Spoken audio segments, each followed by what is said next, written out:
दीक्षा सूत्र के वर्णन में सूत जी कहते हैं, इस प्रकार अनेक धर्मों को सुनकर बहुतों को मुक्ति सुलभ हो जाए, इस उद्देश्य से पृथ्वी ने भगवान जनार्दन से फिर पूछा, भगवान, माया तीर्थ की महिमा बहुत अद्भुत है। इसके महात्म्य श्रवण से मेरा अंतःकरण शुद्ध हो गया।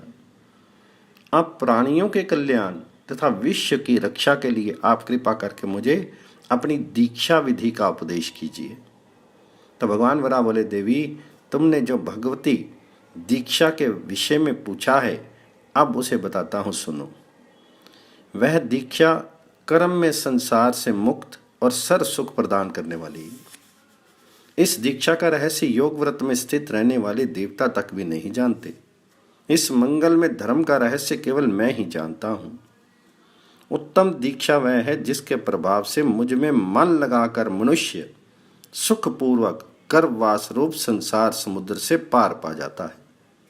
इसके लिए साधक को चाहिए कि वह गुरु के समीप जाकर उनसे प्रार्थना करे कि गुरुदेव, मैं आपका शिष्य होना चाहता हूँ, आप मुझे दीक्षा देने की कृपा कीजिए। फिर उनकी आज्ञा से दीक्षा के उपयोगी पदार्थों धान का लावा, मधु, कुश, घृत, चंदन, पुष्प, धूप, दीप, नैवेद्य, काला मृग चर्म, प्लाश का दंड, कमंडलू, कलश, वस्त्र, खड़ाऊं, स्वच्छ यज्ञोपवीत, अर्ध्यपात्र, चरुस्थाली, दर्वी, तिल, यव, अनेक प्रकार के फल, दीक्षित पुरुषों के खाने योग्य अन्न, पीने योग्य तथा तीर्थों के जल आदि वस्तुओं को लाकर एकत्र करें। साथ ही आवश्यक उपयोगी विधि विविध प्रकार के बीज, रत्न एवं काच आदि पदार्थों को भी एकत्र कर ले। तदनंतर मांगलिक द्रव्य लगाकर स्नान करे और गुरु के चरणों को प्रणाम करके उनसे आज्ञा लेकर एक बड़ी वेदी का निर्माण करे।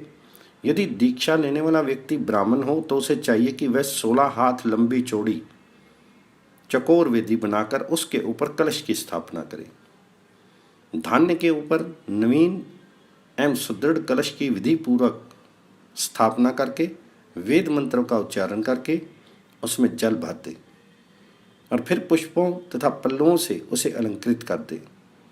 तत्पश्चात उस पर विधि पूर्वक तिलों से भरा हुआ एक पात्र स्थापित करके गुरु में मेरी भावना करके पहले से एकत्र किए हुए द्रव्यों के द्वारा उनकी विधि पूर्वक पूजा करें। गुरु के प्रति निश्चित रूप से धर्म को जानने तथा पालन करने वाला शिष्य पुरुष उनकी सविधि पूजा करके पूर्वोक्त निर्दिष्ट द्रव्यों को उस वेदी पर स्थापित करे।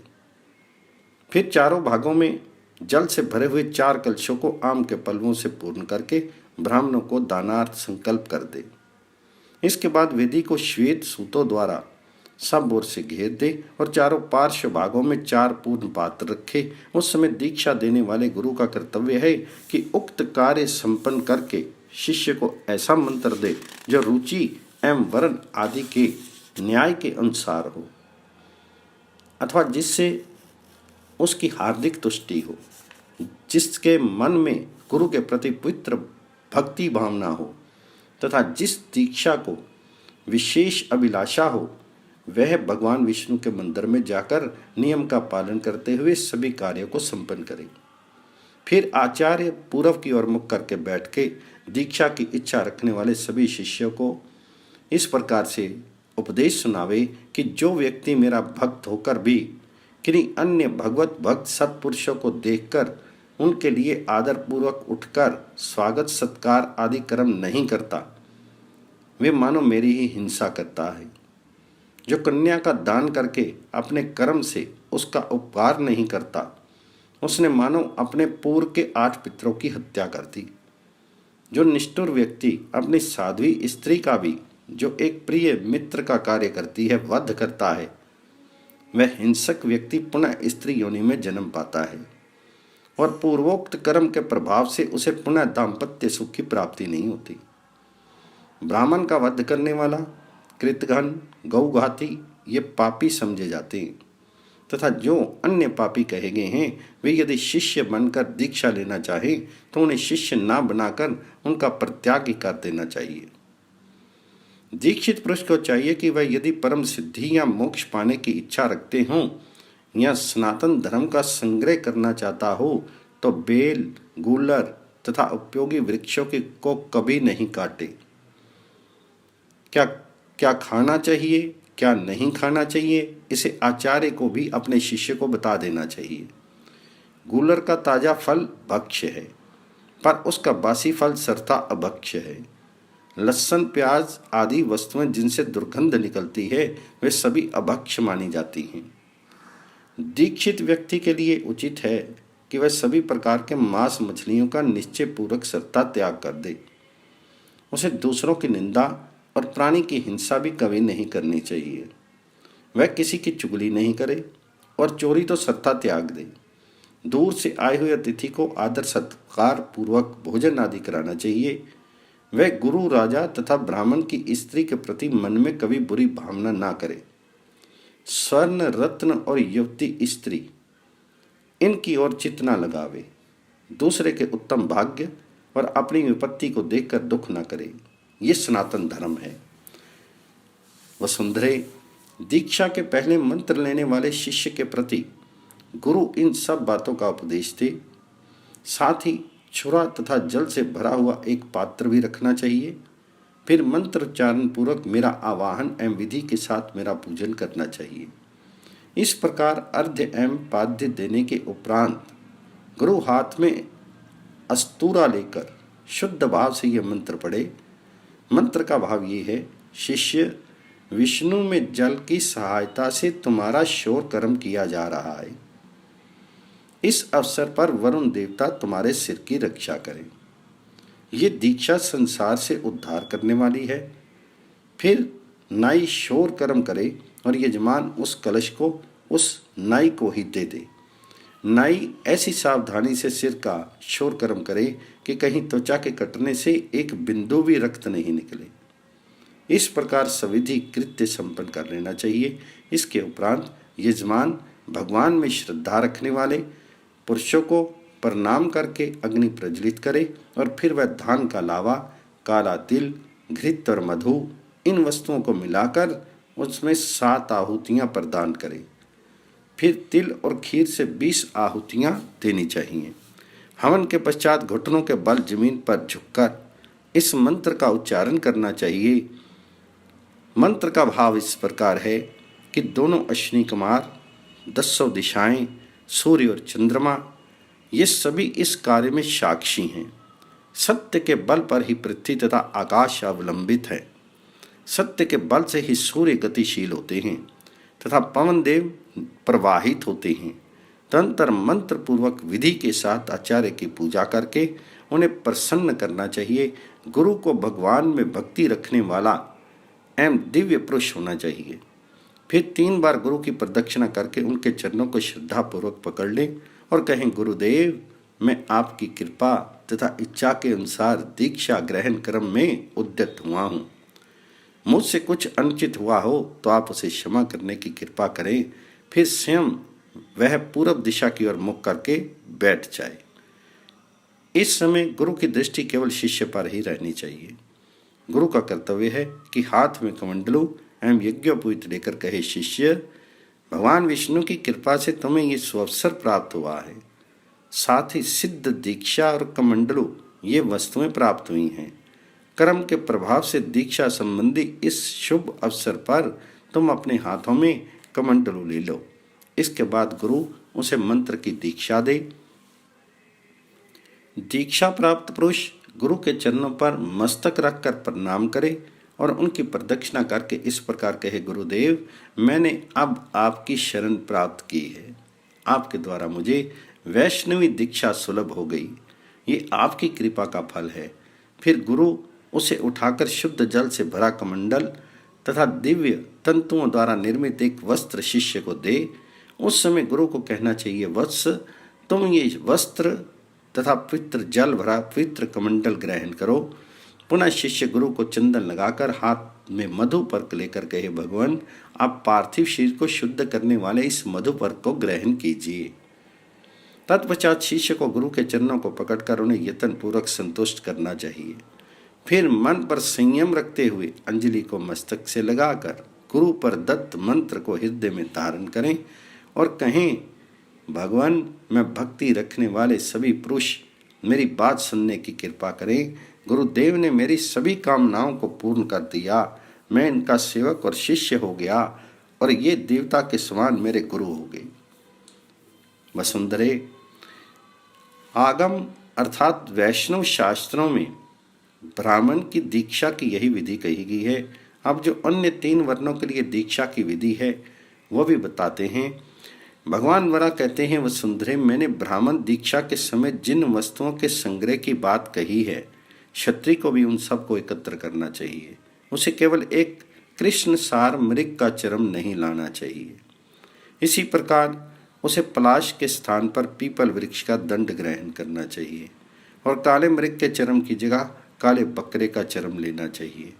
उसकी दीक्षा विधि भी 16 हाथ की जगह 12 हाथ के परिमाण की हो। उसको गोबर से लीप दे। तदनंतर गुरु के पैरों को पकड़कर वह कही, विष्णु, मेरी संपूर्ण शस्त्रों एवं क्षत्रिय के क्रूर कर्मों का परित्याग कर दिया और मैं अब आप विष्णु स्वरूप गुरुदेव की शरण में आ गया हूँ। आप जन्म मरण रूपी संसार सागर से मेरा उद्धार कीजिए। इस प्रकार गुरु से प्रार्थना करके उनमें मेरी भावना करते हुए उनके दोनों चरणों को पकड़कर कहे, देव देववरा, अब मैं शस्त्र का स्पर्श करना नहीं चाहता और न अब मैं किसी की निंदा ही करूँगा। आपने वरा रूप धारण करके संसार सागर से मुक्त होने के लिए जिन कर्मों को करने का निर्देश किया है, अब मैं वही करने के लिए तत्पर हूँ। तत्पश्चात पूर्व निर्दिष्ट विधि के अनुसार ही अनेक प्रकार के चंदन, धूप एवं पत्र आदि उपकरणों से सबकी पूजा कर दीक्षा ग्रहण करें। दीक्षा लेने के बाद शुद्ध भगवत भक्त पुरुषों को भोजन कराना चाहिए। क्षत्रिय की दीक्षा के लिए यह निश्चित विधि है। अब वैश्य की दीक्षा की विधि बताते हैं। वैश्य जाति का साधक जिस प्रकार सिद्धि प्राप्त कर लेता है उसे सुनो। वह भी पूर्ववत सभी सामग्रियों को एकत्र करके 10 हाथ की चकोर विधि बनावे और पूर्वोक्त नियम के अनुसार उसे गाय के गोबर से लीप दे। फिर बकरे के चर्म से अपने शीर को वेष्टित करके दाहिने हाथ में गूलर का दातुन लेकर शुद्ध भगवत भक्त पुरुषों की 3 बार प्रदक्षिणा करें। फिर गुरु के सम्मुख घुटने के बल बैठकर कहे, भगवान, मैं वैश्य हूँ। मैं संपूर्ण संसारिक प्रपंचों का परित्याग करके आपकी शरण में आया हूँ। आप प्रसन्न होकर मुझे संसार बंधन से मुक्त करने वाला मंत्र देने की कृपा करें। मेरा भक्ति रूप प्रसाद पाने की इच्छा वाला वह वैश्य इस प्रकार मेरी प्रार्थना करके गुरु के चरणों का स्पर्श करे। साथ ही के गुरु, इस समय मैं आपकी कृपा से वैष्णवी दीक्षा प्राप्त करने के लिए प्रस्तुत हुआ हूँ। इसके बाद भगवत भक्त पुरुषों के सामने उनमें देवता की भावना करके अभिवादन करे। इसके पश्चात जिसमें किसी प्रकार के अपराध का भागी ना होना पड़े ऐसा भोजन कराना उचित है। अब द्विजेतरों की दीक्षा की विधि बतलाता हूँ। जो ये दीक्षा लेता है उसके फलस्वरूप संपूर्ण पापों से उसकी मुक्ति हो जाती है। दीक्षा की इच्छा रखने वाले को चाहिए कि संपूर्ण संसार के उपयोगी जिन द्रव्यों को मैं पहले कह चुका हूँ वह भी उन्हीं समय का सम्यक प्रकार से संग्रह करे और 8 हाथ के प्रमाण की चकोर विधि बनाकर उसे गोबर से लीप दे।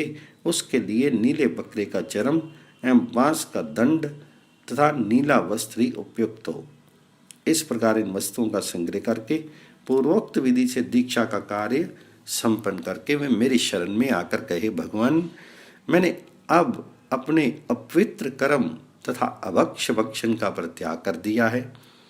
फिर गुरु के चरणों को पकड़ कर कहे, प्रभु, भगवान श्री हरि की मुझ पर कृपा हो गई है। उनकी प्रसन्नता से पहले की भांति गोपनीय मंत्र मुझे प्राप्त होने का अवसर मिला है।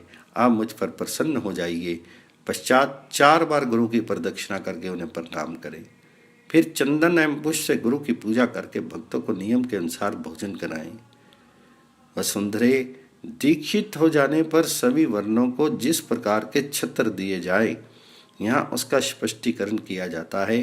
ब्राह्मण के लिए श्वेत, क्षत्रिय के लिए लाल, वैश्य के लिए पीला और द्विजेतर के लिए नीला छत्र छाता देने की विधि है।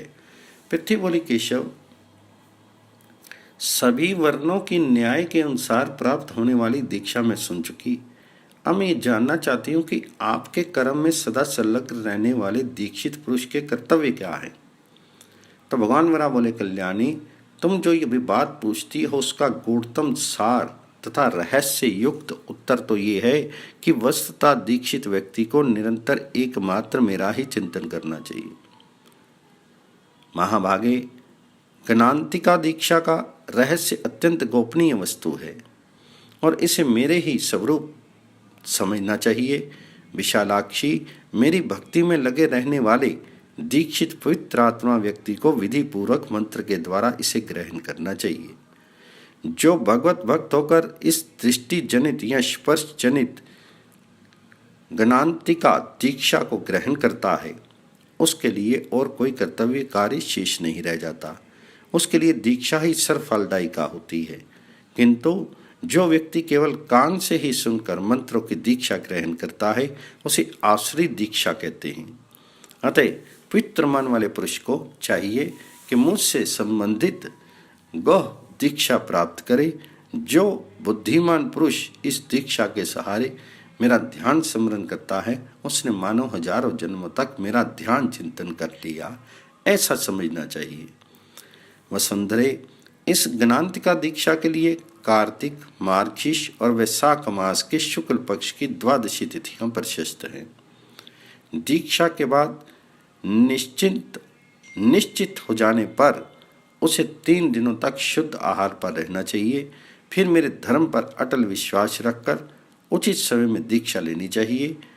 साधक पुरुष मेरे सामने अग्नि प्रज्वलित करके कुश का परितरण करे, फिर भावनामयी दीक्षा की स्थापना करे।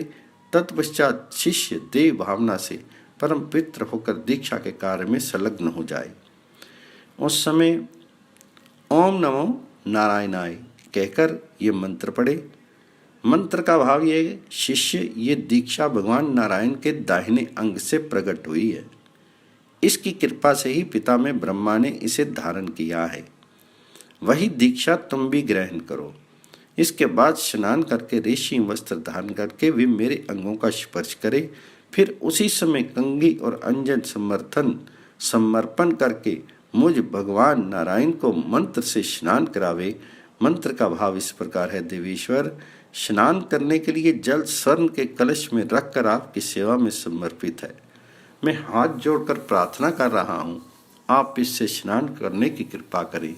फिर ओम नमो नारायणाय का उच्चारण करके, हे माधव, आपकी कृपा के बल पर गुरुदेव की दया से ये मंत्रमय दीक्षा मुझे प्राप्त हुई है। ये दीक्षा मुझे इस योग्य बना दे कि कभी भी मेरा मन अधर्म की ओर ना जा सके। जो व्यक्ति इस विधि के अनुसार मेरे कर्म में दीक्षित होता है उसमें गुरु की कृपा से महान तेज का आगान हो जाता है। फलस्वरूप वह मेरे लोक को प्राप्त होता है।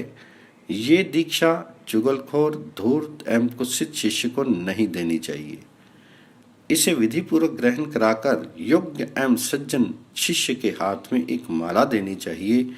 108 दानों की जप माला उत्तम, 54 दानों की मध्यम और 27 दानों की गणांतिका माला कनिष्ठ कही गई है। रुद्राक्ष की माला परम उत्तम है, पुत्र जीवक की माला मध्यम है एवं कमल गट्टे की माला कनिष्ठ समझनी चाहिए। ये दीक्षा प्रसंग का मैंने तुमसे वर्णन किया। ये गणांतिका नाम की प्रसिद्ध दीक्षा शुद्ध स्वरूप है, संपूर्ण प्राणियों के लिए हितकारी तथा मोक्ष चाहने वालों के लिए उत्तम साधन है। साधक जप करने की इस माला को झूठे हाथ ना छुए और ना इसे स्त्रियों के हाथ में ही दे। बाएं हाथ से ही इसका स्पर्श ना करे। इसे अंतरिक्ष अर्थात दीवार में किसी कील के सहारे लटका देना चाहिए। जब के समय इसे किसी को दिखाना भी ठीक नहीं है, जबकि पूर्व या उपरांत इसकी भी पूजा स्तुति करनी चाहिए। देवी, ये मैंने तुमसे दीक्षा का गूढ़ रहस्य बताया।